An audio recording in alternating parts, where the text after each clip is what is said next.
ቤተሰብ ከመይ ውዒልኩም? ኣነ እግዚኣብሔር ይመስገን ሰላም እየ። ከምቲ ዓይነት ሰላም ዘለኽዎ ሰላም ክትኮኑ በዓልቲ ሙሉእ ተስፋየ ላይክ ሸር ሰብስክራይብ እናገበርኩም ተተባብዑኒ ካብ ልቤ ዘመስግን። ሓድሽትን ዝመጻኹም ደሞ ሰብስክራይብ ብምግባር ቤተሰብ ኮኑ 10 ኣገደስቲ እየን ዝበልክዎን ሒዘ መፅእ ኣለኹ ንኽትከታተሉኒ ብትሕትና ይሓትት። ቀዳመይቲ ነቲ ዝተምሃርካዮ ኣንቢብካ ኣብ ግብሪ ኣውዕሎ ኣብ ኣእሙሮኻ ይንበር። ኣብ ጥቕሚ ዝውዕል ፍልጠት ጥራሕ እዩ። ብሰፊሑ ኣንብብ፣ ብውጥረት ተግባራዊ ግበሮ። ካልአይቲ ንፉዕ ሰማዒ ኮን። ንፉዓት ዕላል ዝገብሩ ሰባት ንፉዓት ሰማዕቲ ብምዃን እዮም ዝጅምሩ። ጽቡቕ ጌርካ ምስማዕ ተምሃር። ብዛዕባኦም ናይ ሓቂ ተገዳስነት እንተረእኻዮም እቶም ነገራት እውን ኣገደስቲ ከም ዝኾኑ ክትርኢ ኢኻ። ሳልሰይቲ ኣብ ዘይትስማዕምዑሉ እዋን ኣብ ተመሳሳልነት ኣትኮር። ምስ ሓደ ሰብ ዘይምርዳእ እንተ ኣጋጢሙካ ካብ ናይ ሓባር ርድኢት ጀሚርካ ናብቲ ከቢድ ኣርእስቲ መንገዲ ቀሊል እምበር ብኣንጻሩ ኣይኮነን። ሳልሰይቲ ራብዓይ ናይ ገዛእ ርእስኻ ጌጋታት ንምእማን ቅልጡፍ ኮን። ንሰባት ካብቲ ንስኻ ጌጋታትካ ክትኣምን ትሑታን ርቱዓንን እውን ምዃንካ ንላዕሊ ንሰባት ካብ ምክልኻልን ዝያዳ ምርዳእን ዝገብሮም የለን።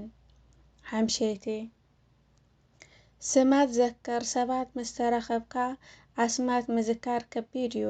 ብዘይ ገለ ዕላማ ምስ ብዙሓት ሰባት ትራኸብ ስለ ብድሃዮም ግን ኣስማት ሰባት ክትዝክር ንነፍስኻ ከተሰልጥና እንተኺኢልካ ፍሉያትን ኣገደስትን ኮይኖም ከም ዝስምዖም ይገብር። ሸድሸይቲ ለጋስ ኮን። ኣብ ከባቢኦም ብዘየገድስ ዓብዪ ይኹን ልዑል ዝበለ ሰብ ካብቲ ኣብ ትሕቲ መንፈስ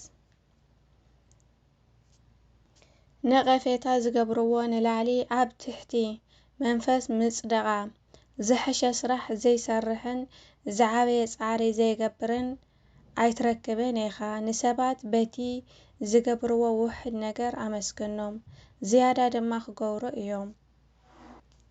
ሻብዓይቲ ሰባት ኣገደስቲ ኮይኖም ከም ዝስምዖም ምግባር። ንሰባት ኣገደስቲ ኮይኖም ከም ዝስምዖም እንተጌርካ ኣብ ዓለም ከመይ ጌርካ ከም እትኸይድ ብዝለዓለ ደረጃ ዝያዳ ደስ ዝብልን ንምእማኑ ዘጸግምን ተመክሮ ክኸውን እዩ። ሻምነይቲ ኩሉ ግዜ ፍሽኽታ ተለማመድ። ፍሽኽ ምባል ሓንቲ ፍሽኽታ ኣባኻ እንተሃልያ ነቶም እተፍቅሮም ሰባት ሃቦም። ታሽዓይቲ ምርድዳእን ይቕረ ዝገብርን ኮን። ዝኾነ ዓሻ ክነቅፍን ከማርርን ክኾንንን ይኽእል እዩ። መብዛሕትኦም ዓያሹ ድማ ከምኡ ይገብሩ። ምርድዳእን ይቕረ ምባልን ግና ባህሪ ርእስኻ ምግታእን የድሊ። ዓሽረይቲ ህይወት ኩሉ ምሃብን ምውሳድን እዩ። ብምቅላስ ፈጺምካ ኣይትኽእልን ኢኻ። ብምሃብ ግን ካብቲ ዝሓሰብካዮ ንላዕሊ ትረክብ። ንሕና ደቂ ሰባት መወቲ ምዃንና ክንርስዕ ከለና ኣብ ህይወት ብዙሕ ውድቀት ከም ዝጅምረና ምርዳእ የድሊ። ምናልባት ንዕኡ እዩ ናይና ድሌትና ዘለና ጸጋን ክመጣጠን ዘይኽእል። ንሕና ሓሳብና ብዙሕ ቅርሺ ምርካብ እምበር ድሕሪ ሞት ዘሎ ህይወትና ክሕስበና ኣይክእልን። ሓደ ኣቦ ብናይ ክርስቶስ ሞት ዘመኑ ኩሉ ብጣዕሚ ሓዚኑ ዘሕልፍ ሓደ መዓልቲ ግን ይስሕቕ። ንምንታይ ኢሎም እንትጠይቕዎ ተፍቲ ዘሎ ሰብ ጽባሕ ንኽመውትሲ ሎማዓንቲ ክዳን ይገዝእ ኣሎ ኢሉ ሰሓቐ። ሞት ዘየላ ዝመስሎ ካብ ልዕሊ ዓሚቕ ገንዘብ ይእክብ። ስሱዕን ተንኰለኛን ይኾን።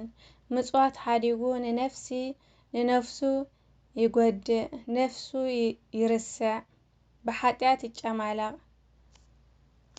ከም መወቲ ኮይና ክንነብር ከለና ግን ብዙሕ ነገርና ንቅዱስ ዕላማ ይለዓል ጽድቂ ነብዝሕ ስስዐ ይጠፍአልና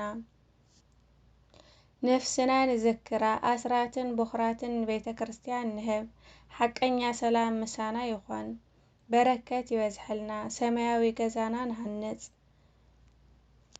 አንሕና ይኹን አቦታትና ዝነገርና ነገራት ዝረናዮ ነገራት እንተሃልዩ ብዘይ እግዚአብሔር ዝነብር ህይወት ንግዙእ ሰላም ይመስል እምበር ህውከት ጸልማት እዩ እንዲያውም አቦታትና ካብ እግዚአብሔር በኃጢአት ምክንያት ከይርሕቁ ፈጢኖም ንስሐ ይኣትዉ ነበሩ ብዘይ እግዚአብሔር ዝነብር ህይወት ጸልማትን ሕሸትን ስቃይን እኳ ከም ዝኾነ ተፈለጥና ግን ኩሉ ግዜ ኣብ ውድቀት ምስተረኸብና ኢና እግዚአብሔር ደማ ኩሉ ግዜ ከም ዝጠፍእ በጊዕ እንትረኽበና ኣዝዩ ሕጎስ